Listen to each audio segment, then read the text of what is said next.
Assalamualaikum warahmatullahi wabarakatuh. Perkenalkan, nama saya Fadilatul Hasanah, NIM 2041050100043.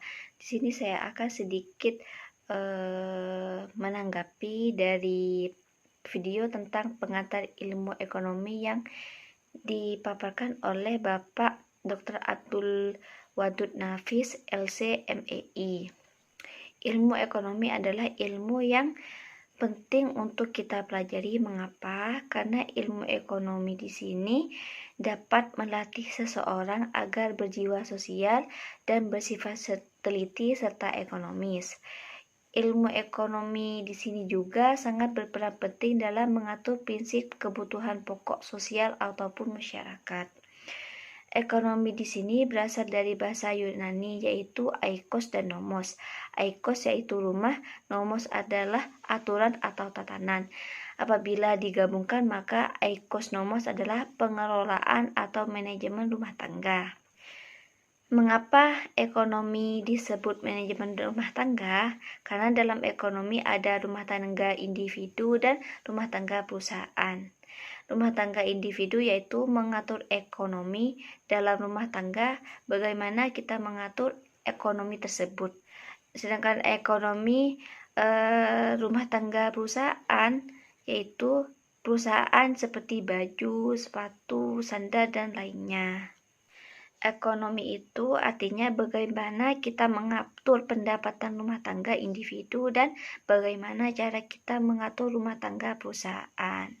Ada seorang ahli ekonomi yaitu Adam Smith menjelaskan bahwa ilmu ekonomi itu adalah sebuah cabang ilmu yang membahas dan mempelajari tingkah laku manusia dalam usaha mengalokasikan atau mengelola sumber daya manusia yang memiliki batasan penggunaan untuk mencapai suatu tujuan tertentu.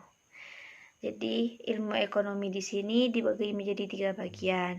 Yang pertama, ekonomi deskriptif, ekonomi terapan, ekonomi teori.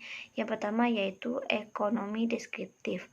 Ekonomi deskriptif di sini ilmu yang menjelaskan berbagai data yang mampu menggambarkan seluruh fakta ekonomi atas apa yang terjadi pada manusia. Contohnya, pada krisis ekonomi yang pernah melanda Indonesia pada tahun 1998. Yang kedua yaitu ekonomi terapan. Ekonomi terapan di sini yaitu adalah cabang ilmu ekonomi yang membahas secara khusus tentang penerapan teori ekonomi dalam rumah tangga produksi. Misalnya ekonomi perusahaan, ekonomi moneter, dan lain sebagainya. Selanjutnya yaitu ekonomi teori. Dalam ekonomi teori ini membahas gejala-gejala yang timbul sebagai akibat perbuatan manusia dalam usaha meningkatkan kesejahteraan masyarakat. Misalnya, kita mempelajari bagaimana menjaga keseimbangan antara pasar barang dan pasar uang, dan antara uang yang beredar dengan barang-barang atau jasa yang ditawarkan. Ilmu ekonomi teori di sini dibagi menjadi 2, yaitu ekonomi makro dan ekonomi mikro. Ekonomi mikro yaitu ilmu ekonomi yang mempelajari perilaku konsumen dan perusahaan serta penentuan harga-harga pasar dan kuantitas faktor input barang dan jasa yang diperjualbelikan. Sedangkan ekonomi makro yaitu studi tentang ekonomi secara keseluruhan. Ekonomi makro di sini menjelaskan perubahan ekonomi yang mempengaruhi banyak masyarakat, perusahaan, dan pasar.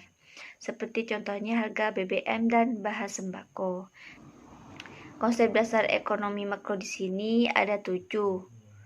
Yaitu yang pertama pendapatan dan pengeluaran, yang kedua pengangguran, yang ketiga uang dan fungsinya, yang keempat inflasi dan deflasi, yang kelima permintaan agregat dan penawaran agregat, dan yang keenam keseimbangan IS dan LM, dan yang ketujuh ekspor dan impor.